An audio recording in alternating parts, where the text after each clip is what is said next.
Faites-nous voir, Seigneur, ton amour et donne-nous ton salut. Alléluia, Alléluia, Alléluia, Alléluia, Alléluia, Alléluia, Alléluia. Le Seigneur soit avec vous. Et avec votre esprit. Évangile de Jésus-Christ selon Saint Luc. Gloire à toi, Seigneur.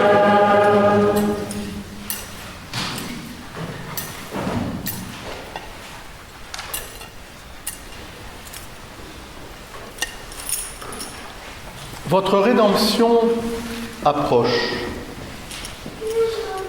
En ce temps-là, Jésus parlait à ses disciples de sa venue.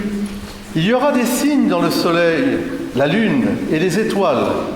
Sur terre, les nations seront affolées et désemparées par le fracas de la mer et des flots. Les hommes mourront de peur dans l'attente de ce qui doit arriver au monde, car les puissances des cieux seront ébranlées. Alors on verra le Fils de l'homme venir dans une nuée avec puissance et grande gloire. Quand ces événements commenceront, redressez-vous et relevez la tête, car votre rédemption approche. Tenez-vous sur vos gardes, de crainte que votre cœur ne s'alourdisse dans les beuveries, l'ivresse et les soucis de la vie, et que ce jour-là ne tombe sur vous à l'improviste comme un filet. Il s'abattra en effet sur tous les habitants de la terre entière. Restez éveillés et priez en tout temps. Ainsi, vous aurez la force d'échapper à tout ce qui doit arriver et de vous tenir debout devant le Fils de l'homme. Alléluia, Alléluia, Alléluia, Alléluia, Alléluia, Alléluia. Asseyez-vous.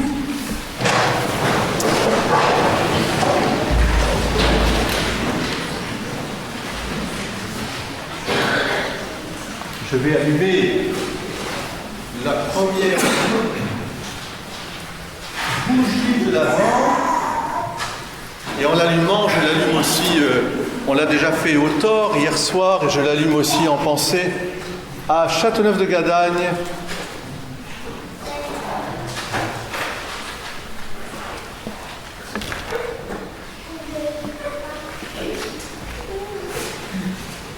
Chers frères et sœurs, en allumant ce ciel, c'est pour vous dire en avant. Est-ce que vous êtes prêts à aller de l'avant? L'élan créateur de ce Dieu d'amour qui est toujours qui maintient l'être, le mouvement et la vie, est au fond de nous-mêmes. Et la qualité, je dirais, de notre vie humaine se manifeste précisément par ce désir d'aller de l'avant.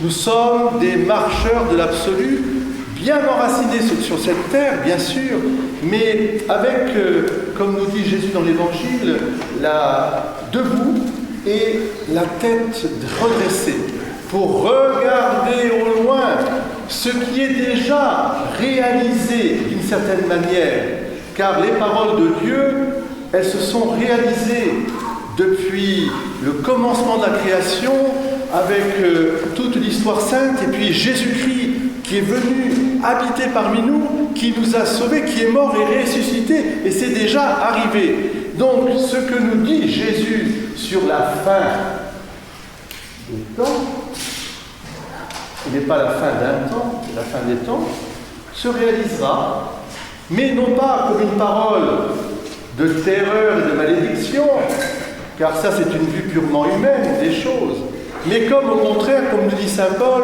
une transformation, une glorification. Il faut rester debout et avoir gardé cette espérance chrétienne. On la garde pour aller de l'avant en étant des veilleurs, non pas fixes, mais au contraire attentifs à tous les signes que Dieu nous donne et dans la prière. Et alors j'en veux pour preuve que nous avons commencé la neuvaine à l'Immaculée Conception. Déjà, nous sommes dans quelque chose de très très fort qui nous accueille, qui nous tire, je dirais, parce que Marie est toujours là.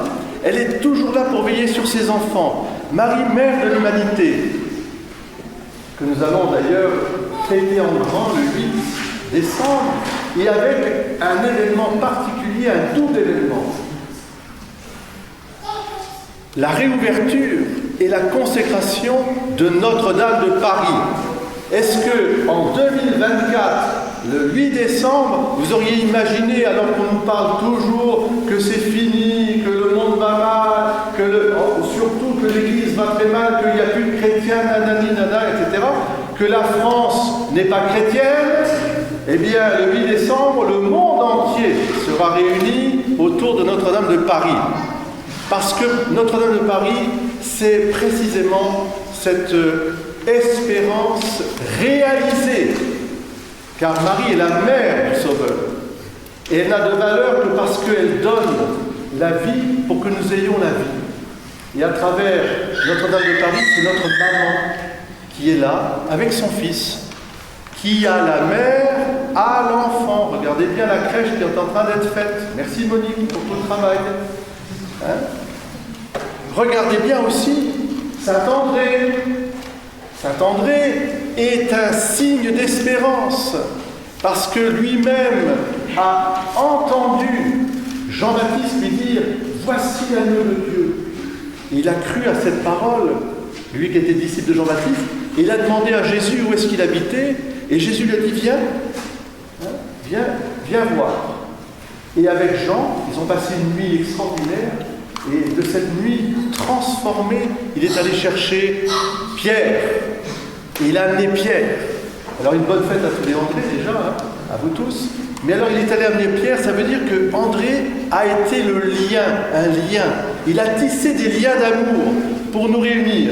Et vous savez, les apôtres, c'est les colonnes de l'Église. Si nous avons la foi aujourd'hui, et la foi catholique, c'est parce que nous sommes fondés sur les 12 apôtres qui ont vu, qui ont touché, qui ont, je dirais, mangé, écouté les paroles vues de Christ, qui est la justice. Car la justice dont nous parle la liturgie aujourd'hui, elle porte un nom. C'est Jésus. Ce n'est pas quelque chose, c'est une personne, la justice. C'est le Christ qui donne sa vie pour que nous ayons la vie. C'est la justice couronnée par l'amour. C'est la religion de l'amour. Nous ne sommes pas là pour, je dirais, autre chose que d'être des témoins que l'amour de Dieu a été plus fort que tout. Et c'est pour ça qu'il faut redresser sa tête devant les événements qui nous préoccupent. Ne pas se laisser entraîner à l'horizontale simplement. Parce qu'on vous parle des guerres, on vous parle des changements climatiques, des catastrophes naturelles. C'est vrai. Et c'est vrai. Et c'est vrai de tous les temps. Mais ce qui demeure, c'est l'amour de Dieu qui donne la vie, et la vie éternelle. Et cet amour de Dieu, je le vois sur la croix. Et c'est le message de Saint-André. Saint-André, avec sa croix en X, eh bien, il est là pour nous dire « Mes enfants, ne craignez pas, comme a dit Jésus. Ne craignez pas, j'ai vaincu le monde. Soyez porteurs d'espérance. Et regardez les signes que Dieu vous donne. » Aujourd'hui, regardez notre petite église de Saint-André de Jonquerette. Elle est belle, de la famille des enfants de Dieu, de nos trois clochers qui sont réunis. Merci à vous d'être réunis pour cette fête patronale, cette fête votive de Saint-André. Mais c'est partout. Partout la moisson se lève. Partout des enfants, des adolescents, des adultes frappent à la porte de l'église et demandent le baptême. Il n'y a jamais eu autant de demandes de baptême, de confirmation. Et bientôt, le 15 décembre, je commence la préparation au mariage. Oui, il y a encore des gens qui demandent à se marier. Vous voyez, et il y en aura de plus en plus. Parce que, précisément, l'évangile du Christ est la parole qui illumine le plus profond de nos cœurs. C'est une parole de vie. Au commencement, Et à la fin, je suis l'alpha et l'oméga, j'ai vaincu, je suis le Dieu d'amour. Donc quand vous entendez les textes sur l'Apocalypse, sur la fin, ce n'est pas pour vous écraser, c'est au contraire, comme dit Jésus, pour vous relever, vous redresser. Parce que le Christ est passé à travers tout cela. Et désormais, le monde entier, l'univers entier, les galaxies, etc., tout cela aussi attend cette transformation. Et elle se fait déjà. Votre rédemption approche. Alors je vous invite vraiment à être témoin. Alors comment ? D'abord, je vous ai dit, on va faire un avant de gratitude. Je voudrais qu'aujourd'hui, alors là ça va être un miracle à la France, un miracle. Est-ce que Dieu peut changer les Français ? C'est possible. À Dieu, rien d'impossible. Parce que vous savez que le sport national des Français, c'est de ronchonner. On aime bien râler. Ça nous maintient en forme aussi. Mais est-ce qu'on pourrait aussi changer un peu notre cap et simplement commencer par dire merci, à rendre grâce, à être dans la gratitude. Dieu nous donne la vie, il nous donne la création, il nous donne la grâce, il nous donne les sacrements, il nous donne son Fils, Marie, les anges, et il nous donne aujourd'hui Saint-André aussi. Il ne cesse de nous donner tous les jours. C'est à moi d'ouvrir mes yeux à la lumière, de regarder les signes, ils sont là. Et je vous ai dit, le 8 décembre, ça c'est un signe incroyable. Dans le ciel de 2024, vous vous rendez compte ? Qu'est-ce qui va se passer ? Et même le 15 décembre, en Corse, il va se passer un signe aussi important. Le pape François, il vient en Corse. Vous imaginez ? Quelqu'un qui vient sur une petite île, mon île de beauté. Mais c'est magnifique. Pour la piété populaire. Oh, mais c'est extraordinaire. Regardez comment aujourd'hui on revient à la piété populaire, nos chapelets, nos statuts, nos confréries. Ça fait des années qu'on battait en brèche, on disait oh c'est ringard, ça sert à rien. Eh bien non.